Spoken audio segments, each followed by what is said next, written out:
guys, and welcome to Armchair Conversations with Rob. So, I haven't put my face on the footage in a while, but it's something I wanted to talk about, and I thought was kind of cool. I had gotten involved with meditation CDs at one point from a group called Centerpoint Institute. Um, the founder's name was Bill Harris, and I had listened to quite a bit of his teachings in terms of meditation. He had a big, long seminar once that he had done on some of the benefits of meditation and some of the things that you could use for your own self development going into the process, along with his actual holosync technology. It's like one of the first binaural beat pattern CDs and music I had ever used to help me to get into better meditational mental states like the alpha state, delta state, etc. Well, he said something once that I want to touch on now, and just because it just came to my mind, and I thought it would be interesting to share.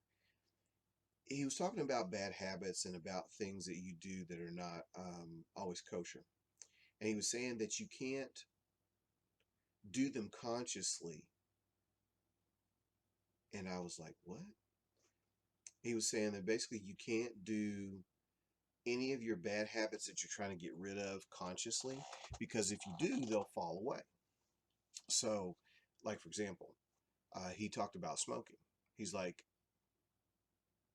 if you want to quit smoking and you are dead set on that, but yet you feel like you're sabotaging yourself, like you're subconsciously um, avoiding the issue, if you start to do it consciously and you know that it's something that's not right for you, then it will naturally fall away on its own, because you can't do something subconsciously sabotaging consciously without being aware of it and having to make changes for it, because that's what you intended to do in the first place.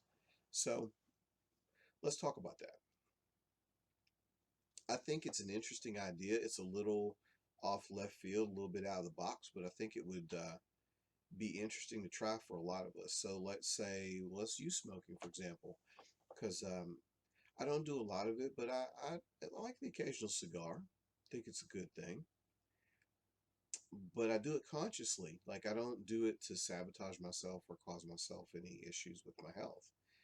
But doing it consciously lets me be more in control of it and not have the worries of it becoming some kind of an addiction or some kind of negative ritual, for example.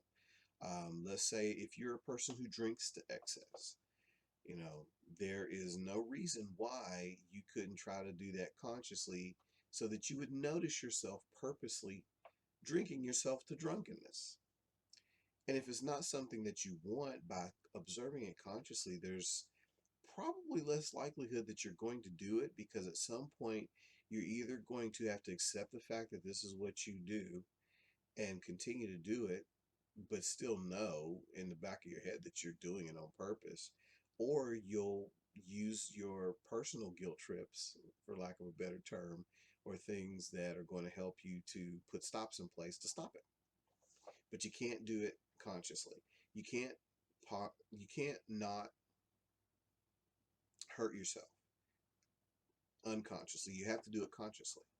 And once you know that, then it takes all the fun out of it. In all honesty, you know, you can't then say, "Oh, I can't help it," or "It's my mom's fault, it's my dad's fault." Mother and God are two of the biggest, faults that we have in our lives.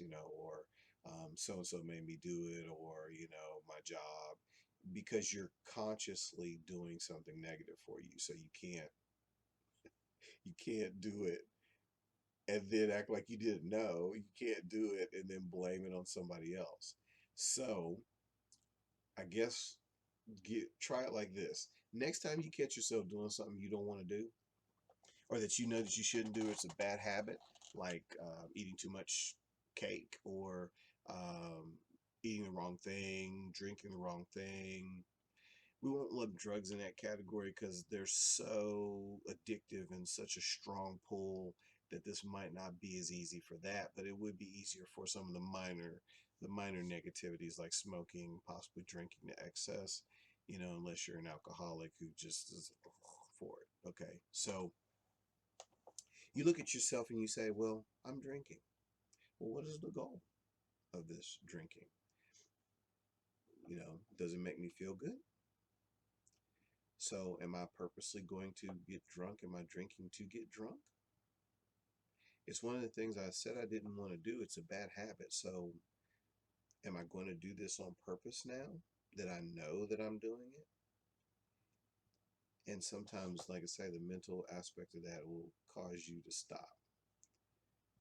It's a little bit off the wall. It's a little bit out in left field, but I thought I would share. Give it a try. Who knows? Might work for you, especially for some nagging little thing that you really need to stop doing, but you just haven't, and maybe you've blamed it on God knows what. Anyway, guys, thanks for sharing my armchair. Appreciate you. Hope you liked it.